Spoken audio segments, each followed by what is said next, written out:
അപ്പോൾ ഗൈസ് DC-യിലെ പുതിയ Green lantern സീരീസിൻ്റെ ആദ്യ എപ്പിസോഡ് അങ്ങനെ റിലീസ് ആയിട്ടുണ്ടായിരുന്നു. നിങ്ങളെല്ലാവരും കണ്ടിട്ടുണ്ടായിരിക്കും. അപ്പോൾ ഈ ഒരു എപ്പിസോഡ് തീരുമ്പോൾ നമ്മൾ ഒരിക്കലും പ്രതീക്ഷിക്കാത്ത ഒരു വലിയ കാര്യമാണ് ഇതിൻ്റെ എൻഡിങ്ങിൽ സംഭവിച്ചിട്ടുള്ളത്. അതിനേക്കാൾ ഇൻട്രസ്റ്റിംഗ് ആയ ഒരു കാര്യം ഈ എപ്പിസോഡിൽ കാണുന്ന സംഭവങ്ങളെല്ലാം എങ്ങനെ തമ്മിൽ കണക്ട് ആകുന്നു എന്നതാണ്. സോ ലാന്റേൺസ് എന്ന ഈ ഒരു സീരീസിൻ്റെ എപ്പിസോഡ് 1-ൽ ആക്ച്വലി എന്താണ് സംഭവിച്ചതെന്ന് നമുക്ക് സിമ്പിളായിട്ട് തന്നെ നോക്കാം. എപ്പിസോഡ് തുടങ്ങുന്നത് 1996-ലാണ്. അന്ന് ചെറിയ ജോൺ സ്റ്റുവർട്ട് തൻ്റെ സഹോദരനോടൊപ്പം ഗ്രീൻ ലാന്റേൺ ഹാൽ ജോർഡനെ കുറിച്ചുള്ള ഒരു TV ഇന്റർവ്യൂ കാണുകയാണ്. ഇവിടെ തന്നെ ഹാൽ ജോർഡൻ ഭൂമിയിലെ ഒരു ഗ്രീൻ ലാന്റേൺ ആയിട്ട് എസ്റ്റാബ്ലിഷ് ചെയ്യപ്പെടുന്നു. പിന്നെ സ്റ്റോറി 2016-ലേക്ക് ജമ്പ് ചെയ്യുന്നു. ഇവിടെ ഹാൽ ജോർഡൻ ഇപ്പോൾ ഒരു എക്സ്പീരിയൻസ്ഡ് ആയിട്ടുള്ള ഗ്രീൻ ലാന്റേൺ ആണ്. പക്ഷെ കുറച്ചു കാലം കഴിഞ്ഞ് തന്റെ പൊസിഷൻ ജോൺ സ്റ്റുവർട്ടിന് കൈമാറേണ്ടി വരുമെന്ന് ലാന്റേൺസ് കോർപ്പ് തീരുമാനിച്ചിട്ടുണ്ട്. ജോണിന് ഗ്രീൻ ലാന്റേണായി ട്രെയിനിങ് നൽകുന്നത് ഹാൽ തന്നെയാണ്. പക്ഷെ രണ്ടുപേരുടെ റിലേഷൻഷിപ്പ് അത്ര സ്മൂത്ത് ഒന്നുമല്ല. ഹാൽ ഒരു എക്സ്പീരിയൻസ്ഡ് വെറ്ററൻ ആണ്, ജോൺ ഇപ്പോഴും ഒരു പുതിയ ആളാണ്. അതുകൊണ്ട് ഇരുവരുടെയും പേഴ്സണാലിറ്റിയിലും അപ്രോച്ചിലും വലിയ ഡിഫറൻസ് കാണാം. അപ്പോഴാണ് നെബ്രാസ്കയിലെ റാഷ്വെൽ എന്നുള്ള ചെറിയൊരു ടൗണിൽ ഒരു മിസ്റ്റീരിയസ് കേസ് വരുന്നത്. ആദ്യം ഇതൊരു സാധാരണ ലോക്കൽ ക്രൈം പോലെയാണ് തോന്നുന്നതെങ്കിലും ഇൻവെസ്റ്റിഗേഷൻ മുന്നോട്ട് പോകുമ്പോഴാണ് ഇതൊരു ഏലിയൻസുമായും ഗ്രീൻ ലാന്റേൺ മിത്തോളജിയുമായി കണക്ഷൻ ഉണ്ടെന്നുള്ള കാര്യം സൂചന നൽകുന്നത്.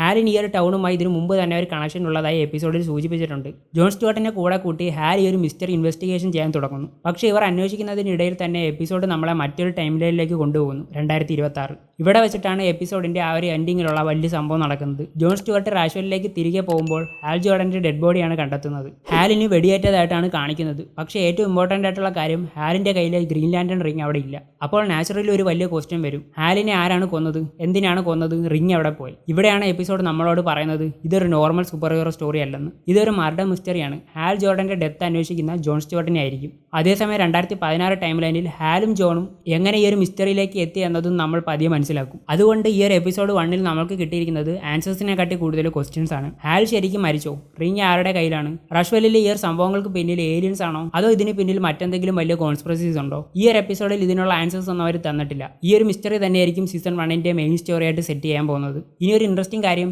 ഈ സീരീസിന്റെ ടോൺ തന്നെ മറ്റ് സൂപ്പർ ഹീറോ ഷോസിൽ നിന്ന് വളരെ ഡിഫറൻ്റ് ആണ്. വലിയ CGI ഫൈറ്റ്സിനേക്കാൾ ഇൻവെസ്റ്റിഗേഷൻ, ക്യാരക്ടർ ഡെവലപ്മെന്റ്, മിസ്റ്ററി എന്നിവയ്ക്കാണ് കൂടുതൽ ഫോക്കസ്. അതുകൊണ്ട് പലരും ഇതിനെ Green Lantern plus True Detective പോലെയാണ് ഡിസ്ക്രൈബ് ചെയ്യുന്നത്. അപ്പോൾ എപ്പിസോഡ് 1 സിമ്പിളായിട്ട് പറഞ്ഞാൽ ജോൺ സ്റ്റുവർട്ട് പുതിയ ഗ്രീൻ ലാന്റേൺ ആയി തന്റെ ട്രെയിനിങ് തുടങ്ങുന്നു. വെറ്ററൻ ഗ്രീൻ ലാന്റേൺ ആയ ഹാൽ ജോർഡൻ അവനെ ഗൈഡ് ചെയ്യുന്നു. ഇരുവരും നെബ്രാസ്കയിലെ ഒരു മിസ്റ്റീരിയസ് കേസ് അന്വേഷിക്കുന്നു. പക്ഷേ സ്റ്റോറിയുടെ ഫ്യൂച്ചർ ടൈം ലൈനിൽ ജോൺ തന്നെ ഹാലിന്റെ ഡെഡ് ബോഡി കണ്ടെത്തുന്നു. ഇനി യഥാർത്ഥ മിസ്റ്ററി തുടങ്ങുന്നത് ഇവിടെ നിന്നാണ്. അപ്പോൾ നിങ്ങൾ ഈ ഒരു എപ്പിസോഡ് 1 കണ്ടവരാണെങ്കിൽ നിങ്ങളുടേതായിട്ടുള്ള പേഴ്സണൽ ഫാൻ തിയറീസും കാര്യങ്ങളും അഭിപ്രായങ്ങളും താഴെ കമന്റ് ചെയ്യാവുന്നതാണ്. അപ്പോൾ ഇങ്ങനെയുള്ള DC, Marvel comics, movies and series അപ്ഡേറ്റും കാര്യങ്ങളൊക്കെ മലയാളത്തിൽ കേൾക്കാൻ താല്പര്യമുള്ളവരാണെങ്കിൽ തീർച്ചയായിട്ടും നമ്മുടെ ചാനൽ സബ്സ്ക്രൈബ് ചെയ്ത് സപ്പോർട്ട് ചെയ്തേക്കണം. അപ്പോൾ ഇനി ലാന്റേൺസിന്റെ ഓരോ എപ്പിസോഡ് വരുന്ന സമയത്ത് നമ്മുടെ ചാനൽ ഇതുപോലെ തന്നെ വീഡിയോസ് ഇടുന്നതായിരിക്കും. അപ്പോൾ നെക്സ്റ്റ് ഒരു വീഡിയോ കാണുന്നിടം വരെ എല്ലാവർക്കും ബൈ ഗൈസ്.